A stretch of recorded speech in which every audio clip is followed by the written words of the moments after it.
तो दोस्तों आज मैं रिव्यू करने वाला हूँ मूवी हुड़दंग को, जिसमें कि हमें देखने को मिलते हैं सनी कौशल, नुसरत भरूचा और विजय वर्मा, और इसे डायरेक्ट किया है निखिल भट्ट ने। ये फिल्म 1979 में आए मंडल कमीशन के खिलाफ हुए प्रोटेस्ट पर आधारित है और उसी को बेस बनाकर ये मूवी बनाई गई है।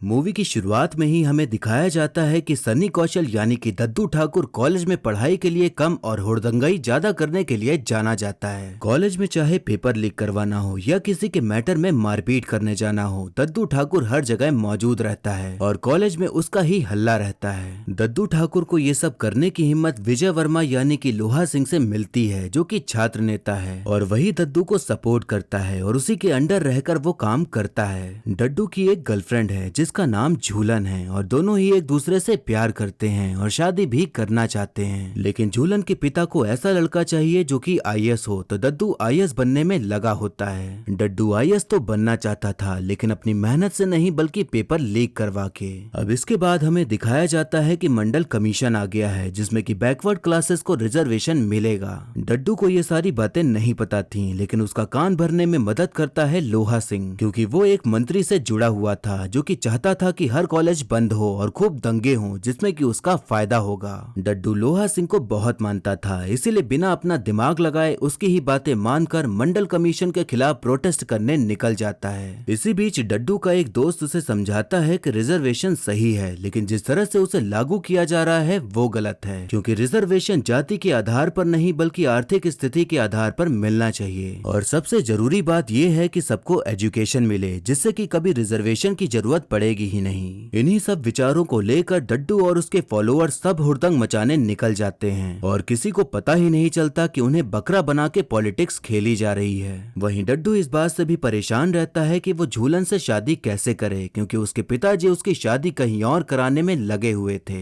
मूवी के आखिर में यही सुनने मिलता है कि स्टूडेंट को रिजर्वेशन की नहीं बल्कि एजुकेशन की आदत लगनी चाहिए। रिजर्वेशन के बारे में जो भी विचार आप सुनते हैं वो सारे विचार हमें मूवी में दिखाए गए हैं, जैसे कि कोई जो रिजर्व कैटेगरी में है उसका परिवार इतना कैपेबल है कि वो पढ़ा सके और वो अपनी पढ़ाई करके पूरी मेहनत और लगन के साथ नौकरी पा सके, तो उसे रिजर्वेशन की क्या ही जरूरत। यहाँ ये भी दिखाया गया है कि जिसे पढ़ाई लिखाई से मतलब ही नहीं है, जो पेपर लीक करवा के पास होना चाहता है, वो भी अपनी नाकामयाबी के लिए रिजर्वेशन को जिम्मेदार ठहरा रहा है। मूवी में हर बात रखने की कोशिश करी गई है, लेकिन जो दद्दू और झूलन का लव एंगल है वही सबसे ज्यादा मूवी में देखने को मिलता है। जिस टॉपिक पर मूवी बनाई गई है वो काफी किनारे हो जाता है और ऐसा लगने लगता है कि जैसे हम लव स्टोरी देख रहे हों। मुझे तो समझ ही नहीं आता कि जिस टॉपिक पर मूवी है सिर्फ उसी पर फोकस क्यों नहीं किया जाता। मूवी के फर्स्ट हाफ में बस आपको प्यार के किस्से ही देखने को मिलते हैं और आप इंतजार करते रह जाते हैं कि मूवी की मेन कहानी कब शुरू होगी। मूवी के सेकंड हाफ में कहानी शुरू होती है और इधर उधर करते हुए कहानी खत्म भी हो जाती है। मूवी में हमें ये भी बताया गया है कि एजुकेशन सब कुछ है और अगर ये सबको मिले तो बहुत कुछ सही हो सकता है। यहाँ ये बात अगर रखी गई है कि जाति के आधार पर आरक्षण हटाना चाहिए, तो यहाँ ये बात भी रखनी चाहिए थी कि आखिर जाति के आधार पर आरक्षण मिलता ही क्यों है और ऐसा करने की वजह क्या थी। अब एक्टिंग की बात करें तो सनी कौशल ने अपने रोल को काफी अच्छे तरह से निभाया है और जैसे शिद्दत में जग्गी का रोल किया था वैसे ही इस फिल्म में भी दद्दू का रोल निभाकर काफी बेहतरीन परफॉर्मेंस दी है। नुसरत भरूचा हमें फिल्म के आखिर तक दिखाई पड़ती हैं और जिस तरह मैंने ट्रेलर के रिव्यू में बताया था ठीक वैसे ही वो एक गर्लफ्रेंड के रूप में देखने को मिलती हैं और उनका रोल कुछ ऐसा है कि वो दद्दू को सही राह दिखाने में मदद करती हैं और आखिर तक उसका साथ निभाती हैं। विजय वर्मा हमें विलन के रूप में देखने को मिलते हैं जो कि हमने कई बार देखा है, तो उनका रोल वैसे ही था जैसा हम देखते आ रहे हैं।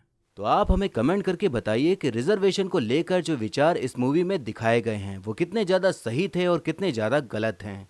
और आप हमें ये भी बता सकते हैं कि क्या क्या चीज़ें इसमें दिखानी चाहिए थी और क्या क्या चीज़ें इसमें दिखाई नहीं गई हैं। और आपको मेरा ये वीडियो कैसा लगा ये कमेंट करके ज़रूर बताइएगा और ऐसे ही आने वाली वीडियोस देखते रहने के लिए हमारे चैनल को सब्सक्राइब करें और बेल आइकन दबा दें, जिससे कि आपको नई वीडियोस की नोटिफिकेशन मिल जाएगी। और वीडियो अच्छी लगी हो तो लाइक ज़रूर करें, आपके लाइक और कमेंट से मुझे और भी वीडियोज़ बनाने का मोटिवेशन मिलता है। तो मिलते हैं नेक्स्ट वीडियो में, तब तक के लिए टाटा बाय बाय और नमस्ते।